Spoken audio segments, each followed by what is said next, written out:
Welcome to the deep dive. We're going deep into quantum computing today. Ooh, exciting. Yeah. Uh, it's going to be a wild ride, I think. Buckle up. Yeah. We're looking at this article called Quantum Computing, the Next Civilizational Shift. Oh, And, yeah, I read that one. oh, you did? Yeah, it's a good one. It's pretty mind-blowing, and it really gets into like how quantum computing could completely transform, well, pretty much It's everything. not just an upgrade, it's like a whole Yeah. new... Yeah, a whole new way of thinking about problems. Exactly. So we're talking like a world without disease. Maybe Ooh, no more aging. sign me up for that one. I know, right? Even like a future without money.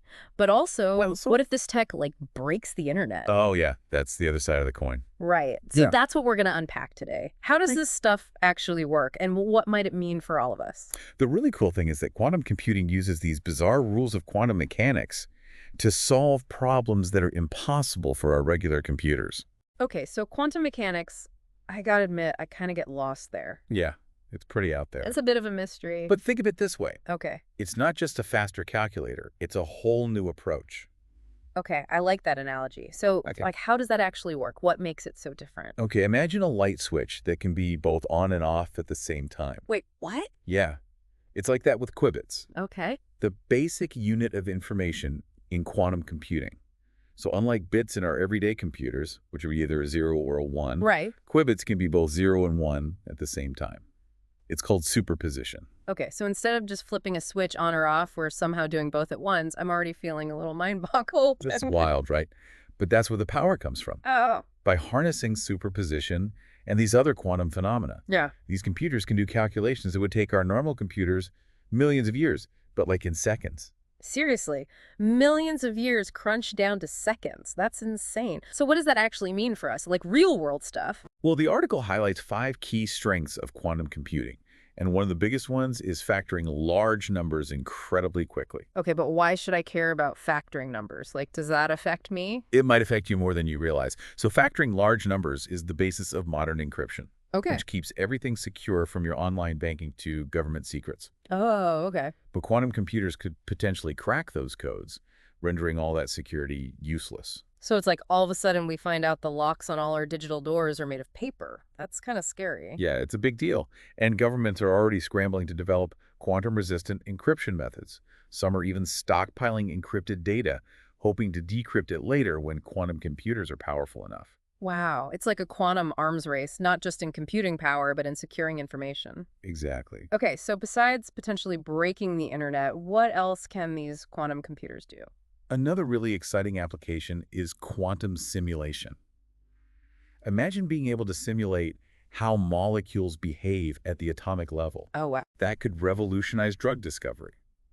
We could design new medicines and therapies with incredible precision and speed. So instead of years of trial and error in a lab, we could like design personalized treatments instantly. Basically, the article suggests that quantum computers could analyze your DNA and identify potential health risks before they even become problems. That's incredible. But I can also see how that could raise concerns about privacy and data security. If quantum computers can analyze my DNA that closely, what's stopping that information from getting into the wrong hands? That's a really important point.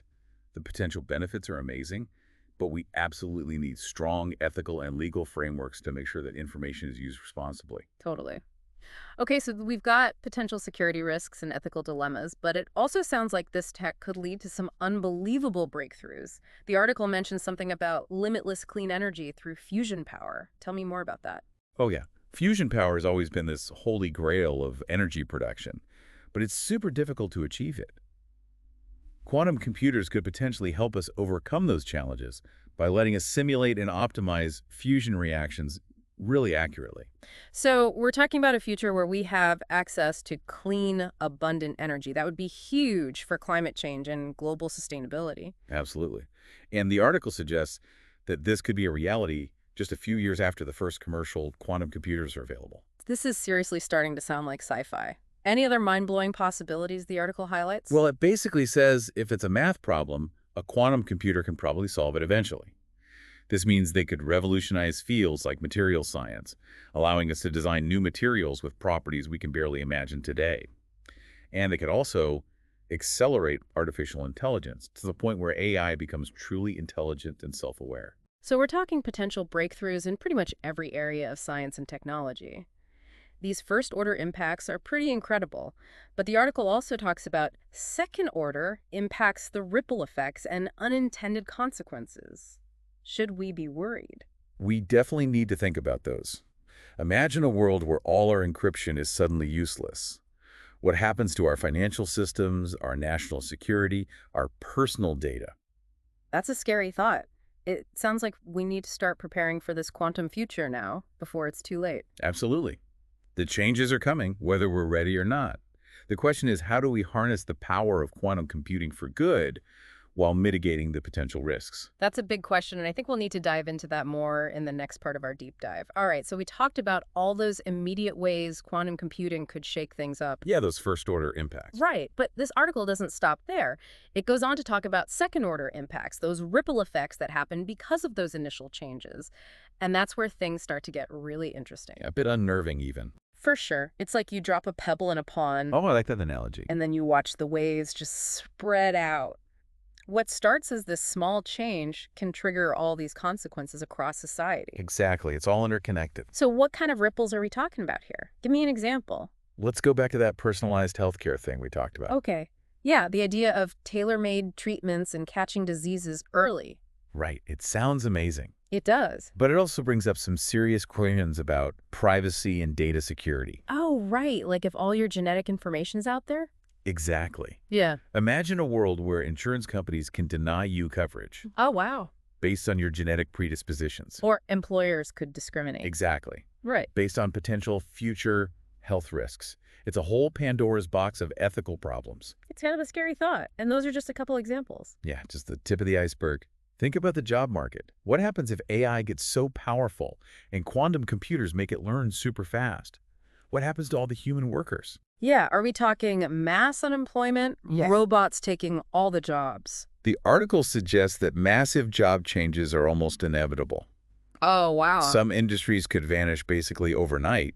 Millions of people would have to adapt or face unemployment. That's a little bleak. It is, but there's another side to it. Okay. This could also create new opportunities.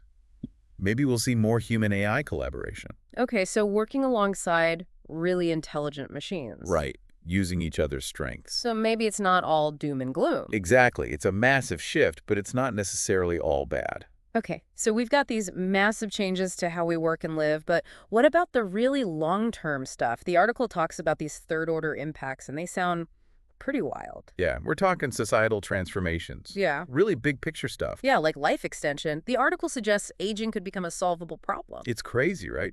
With personalized gene therapies and cellular regeneration, all powered by quantum computers. So instead of just treating diseases, we're talking about reversing aging itself. People living to 150 or even longer. It's not impossible. And if that happens, think about what it means for everything. Yeah. Retirement, the structure of society, what even are generations anymore? Yeah, it's mind-blowing. And it gets even wilder. The article talks about space colonization and maybe even faster than light travel. Right, with fusion-powered spacecraft running on limitless clean energy, interplanetary travel could be normal, So we're talking about becoming a multiplanetary species. maybe even reaching distant stars. This is starting to feel like Star Trek. But this all sounds a little too good to be true. Surely there are some downsides to all this progress, right? You're right to be cautious. The article warns that this same technology could also have some really negative consequences.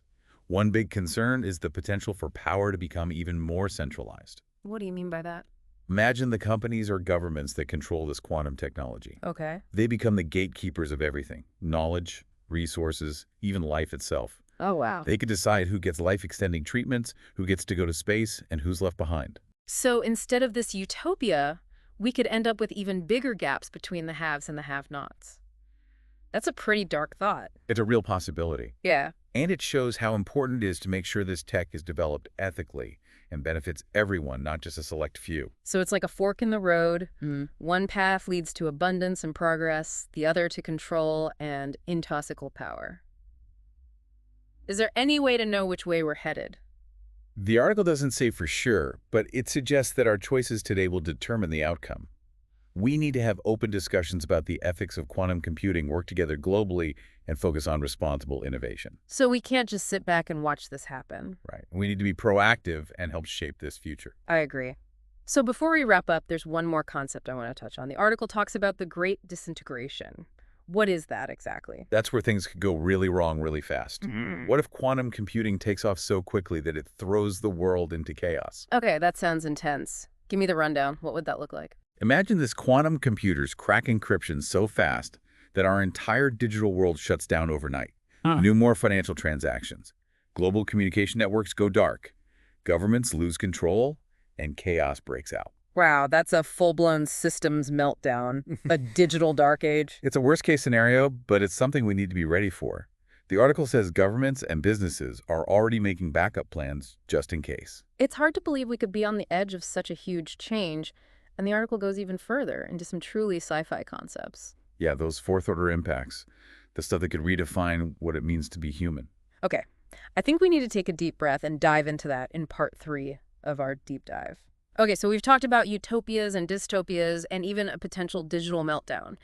Now it's time for the really mind-bending stuff, those fourth-order impacts, the things that could completely change what it means to be human. Yeah, this is where the line between sci-fi and reality gets blurry. The article mentioned this thing called AI-driven evolution, which sounds pretty intense. It does. Like, we're going to let algorithms take over evolution. What does that even mean? Well, think about it. Natural selection takes, like, forever. Yeah, thousands or millions of years. Exactly. But imagine if AI could speed that process up, Okay. simulating all these different genetic combinations and environments to design organisms perfectly adapted to certain niches. So instead of waiting for nature, we're fast-forwarding evolution to create, like, custom-made creatures. What are we talking about? Super soldiers, drought-resistant crops. It could be anything. The article focuses on space colonization. Humans, as we are now, we're not exactly built for Mars or the bottom of the ocean. Right, we're kind of fragile. Yeah, but what if we could design humans specifically for those environments? So we're talking about engineering humans with built-in radiation shielding for Mars or gills for underwater cities. This is starting to sound like a movie. The tech might sound crazy, but the article says it's possible with powerful enough quantum computers. Wow, and it brings up some big ethical questions, right? Like, what does it even mean to be human if we're designing ourselves for specific purposes? Exactly. Where do we draw the line? And are we going to create entirely new species designed for whatever challenges we face? It's a bit unsettling to think about. It is, and that's just one part of it. The article also talks about cyberization, which takes things even further. Okay, that sounds even more intense. What's that all about? Imagine uploading your consciousness, your thoughts, memories, everything that makes you you into a digital world. You'd basically become software existing outside your physical body. So, like, merging our minds with machines, is that even possible? It's still very theoretical, Yeah. but quantum computing could provide the massive processing power needed to simulate and transfer consciousness. The article even mentions the possibility of quantum telepathy, like mind-to-mind communication without any physical connection. Okay, hold on. Telepathy, digital immortality. I'm not sure I can handle much more of this. It's fascinating, but also a little terrifying. Does the article give any advice on how to deal with all this? It doesn't give any easy answers. It just emphasizes that we're the ones who shape the future. It's not predetermined. The important thing is to be involved in shaping this quantum future and not just sit back and watch it happen. I totally agree. Yep.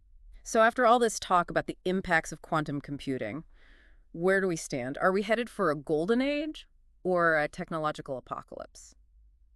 The article presents two very different possibilities. Okay. One is a solar-punk utopia, a world of abundance and sustainability powered by clean energy and guided by AI that actually helps us. Imagine a world without scarcity, where everyone has what they need. That sounds pretty amazing. It does. But there's also the cyberpunk dystopia, a world where a powerful few control this technology and use it to increase inequality and division. Imagine healthcare, education, even how long you live being decided by algorithms controlled by a tiny elite. Okay, yeah, that's definitely a future I want to avoid. How do we make sure we go down the right path? How do we ensure quantum computing benefits everyone? The article stresses the need for a global conversation about the ethics of this technology. We need guidelines for responsible development, we need to prioritize access for everyone, and we need to make sure human values are front and center as we move forward. It sounds like we need to be proactive and not just hope for the best. We need to be informed, engaged, and willing to ask the tough questions. Absolutely. This isn't just about technology. It's about the future of humanity. Well, this has been an incredible deep dive. We've covered everything from the basics of quantum computers to the mind-blowing implications for society, our species, and what it even means to be human. It's a lot to take in, but I think the main message is that we have the power to shape this future. The choices we make today will determine what that future looks like. That's a powerful thought. So to all our listeners, thank you for joining us on this journey into the quantum realm. We hope this deep dive has sparked your curiosity, broadened your horizons, and maybe even left you feeling a little bit in awe of what might be possible. And remember, this is just the beginning. The quantum revolution is happening now, and it's up to all of us to be part of the conversation, to ask questions, and to help create a future that lives up to this incredible potential. This is the deep dive signing off.